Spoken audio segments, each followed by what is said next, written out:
हिंदी प्रचार प्रसार सेवा संस्थान द्वारा आयोजित संगोष्ठी अयोध्या के सिंगार हाट स्थित बैज जी के मंदिर रघुनाथ भवन में हुई संपन्न। खबर विस्तार से।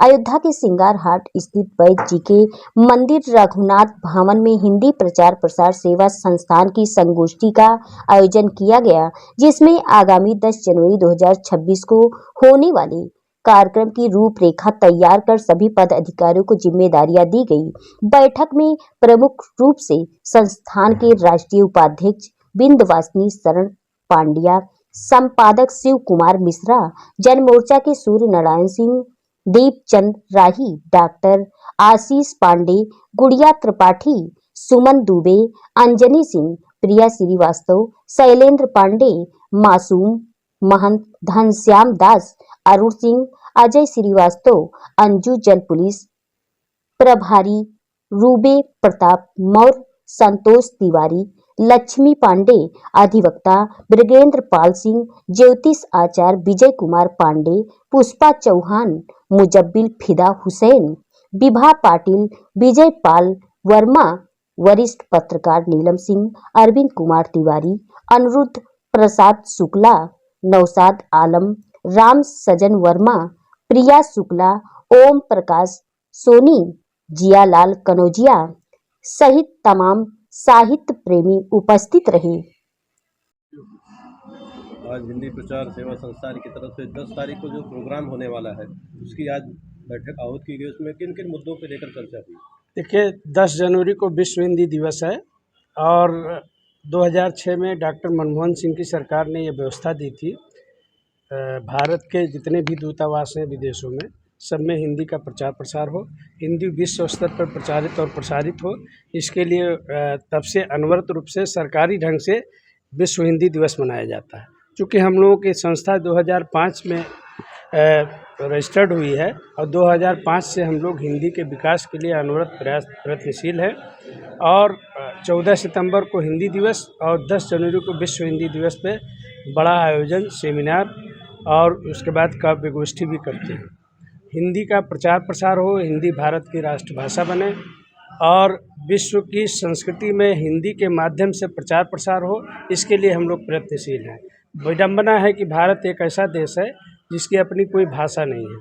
तो जब तक हमारी भाषा समृद्ध नहीं होगी, जब तक हमारी भाषा जो है बलशाली नहीं होगी, तब तक हमारी संस्कृति का प्रचार प्रसार नहीं होगा। जैसा कि वर्तमान सरकार जो भाजपा की सरकार है, उस सरकार का घोषणा पत्र था कि जब हम सत्ता में आएंगे तो हिंदी को राष्ट्रभाषा घोषित करेंगे, लेकिन सत्ता में रहते हुए 11 वर्ष बीत गए, अभी तक हिंदी भारत की राष्ट्रभाषा नहीं बन पाए। मैं इस संबंध में राष्ट्रपति को, प्रधानमंत्री को और मुख्यमंत्री को व्यक्तिगत अपने हाथों से 2 बार ज्ञापन दे चुका हूं, लेकिन विडंबना है कि उन ज्ञापन का कोई भी रिस्पांस नहीं आया। तो हम लोग संघर्षशील हैं, चूँकि मर्यादा पुरुषोत्तम की धरती से हम लोग हिंदी का प्रचार प्रसार कर रहे हैं। तो इसके माध्यम से हम चाहते हैं कि हिंदी पूरे विश्व में फले फूले। इसके लिए जो है हम यहाँ हिंदी भवन, अंतर्राष्ट्रीय हिंदी भवन, वाचनालय और साहित्यकारों के लिए पेंशन और उनके जो है रहने सहने की आवासीय व्यवस्था अनुदानित रेट पे करने की मांग अनवरत रूप से जारी किए हुए हैं। अब देखिए कितनी सफलता मिलती है, वो तो आने वाला समय बताएगा, लेकिन 10 जनवरी का जो कार्यक्रम है उसको लेकर के ये बैठक हुई है। इस बैठक के माध्यम से हम 10 जनवरी को कार्यक्रम को सुव्यवस्थित ढंग से संचालित करें और समाज में एक देश में एक संदेश जाए कि अयोध्या की धरती से हिंदी का प्रचार प्रसार पूरे विश्व में हो रहा है और जब कभी हिंदी राष्ट्रभाषा बने तो अयोध्या वासियों का एक इतिहास भी बने कि सबसे पहले हिंदी को राष्ट्रभाषा बनाने की लड़ाई हिंदी प्रचार प्रसार सेवा संस्थान द्वारा अयोध्या की धरती से किया गया।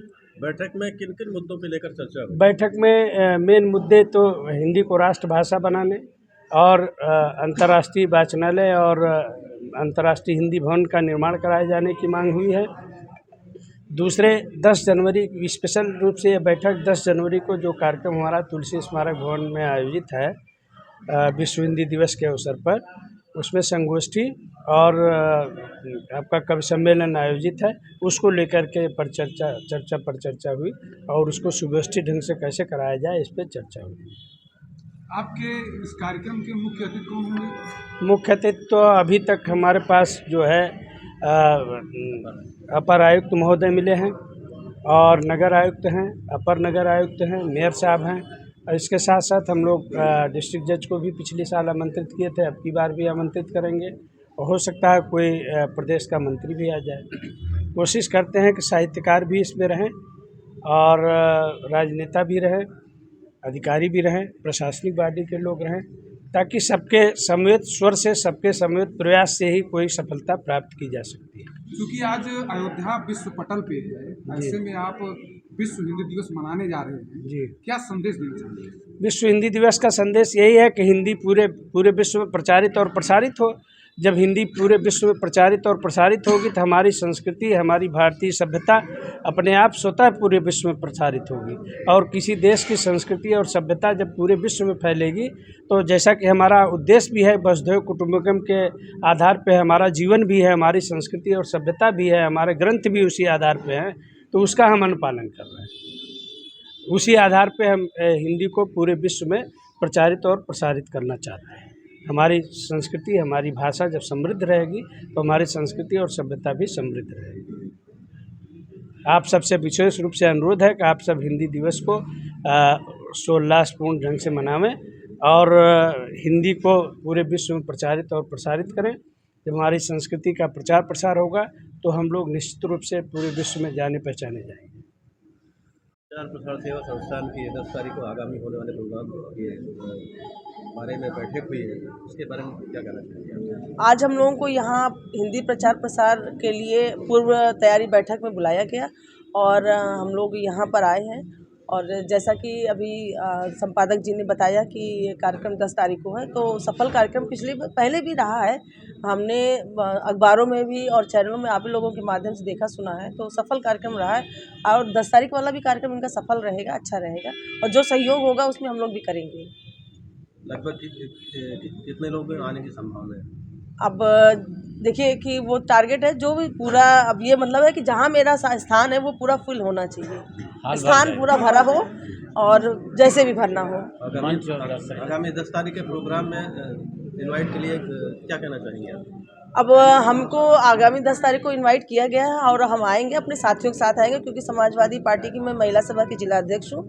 मैं अपने साथियों के साथ, चूँकि देखिए हिंदी ऐसा विषय है और उसके लिए तो हर नागरिक को सजग और सचेत होना चाहिए। और हम केवल अपने ही लिए नहीं, ये हमको अपने जीवन पर उतारना भी चाहिए। हमें अपने बच्चों के साथ भी इसको कहना चाहिए कि बच्चों, हिंदी हमारी मातृभाषा है, मुझे अपनी संस्कृति नहीं भूलना चाहिए। अपने बच्चों को भी इस पर मोटिवेट करने की ज़रूरत है। मैं तो आपके चैनल के माध्यम से ये भी कहूँगी कि जो गार्जियन हम अंग्रेजी को वरीयता दे रहे हैं, अच्छी बात है, देना चाहिए, हर विषय को वरीयता देना चाहिए, लेकिन हमें अपनी कल्चर्स को, अपनी सभ्यता को, अपनी संस्कृति को नहीं भूलना चाहिए और अपने बच्चों को हिंदी का भी ज्ञान देना चाहिए, जिससे हमारे बच्चे उनको जाने समझें और उसको आगे बढ़ाने के लिए वो भी कहे कि हाँ, ये मेरी मातृभाषा है। नहीं तो ऐसे ही आने वाले समय में धीरे धीरे ये जो आज का कल्चर चल रहा है, वो जो लग रहा है ऐसा कि धीरे धीरे अगर यही रहा तो ख़त्म होने के कगार पे होगा। तो उसका मुहिम जो हमारे अशोक सम्राट जी चला रहे हैं वो बहुत सराहनीय कार्य है। हम लोग उसमें बढ़ चढ़ कर हिस्सा लेंगे और मैं उनके साथ हूँ और जो भी मतलब चाहे जैसे भी हो, मैं उनके साथ रहूँगी। आप अयोध्या की जिला अध्यक्ष हैं जी। आपकी सरकार मौजूदा सरकार नहीं है, ऐसे में अगर आपकी सरकार आती है तो हिंदी के लिए क्या करना चाहिए? देखिए, अगर हमारी सरकार आती है तो सर्वप्रथम जो भी हमारे संपादक जी ने मांग रखी है और आज वर्तमान सरकार से भी मांगा है, लेकिन अफसोस, और उन्होंने कहा कि मेरी सरकार बनेगी तो मैं ये पूरा करूंगा। लेकिन बड़ी विडंबना है कि सरकार केवल कागजों पर करती है और बोलती है, बाकी देती नहीं है। उन्होंने तो ये भी कहा था कि मेरी सरकार आ जाएगी तो भाइयों बहनों मैं हर व्यक्ति के खाते में 15-15 लाख रुपया लाऊंगा, हर साल 2 करोड़ नौकरियाँ दूंगा और महंगाई भत्ता कम कर दूंगा, महंगाई कम कर दूंगा, सिलेंडर महंगे। आज देखिए उन्होंने क्या अपने वादों पर खरे उतर। आज नौजवान हर साल 2 करोड़ क्या, आज 10 साल हो गया, 20 करोड़ रोजगार नौजवान टहल रहा है। क्या सरकार ने कुछ किया है? किसके खाते में हम लगता 15 पैसा नहीं आया होगा। तो उन्होंने कहा तो बहुत कुछ है लेकिन किया नहीं है।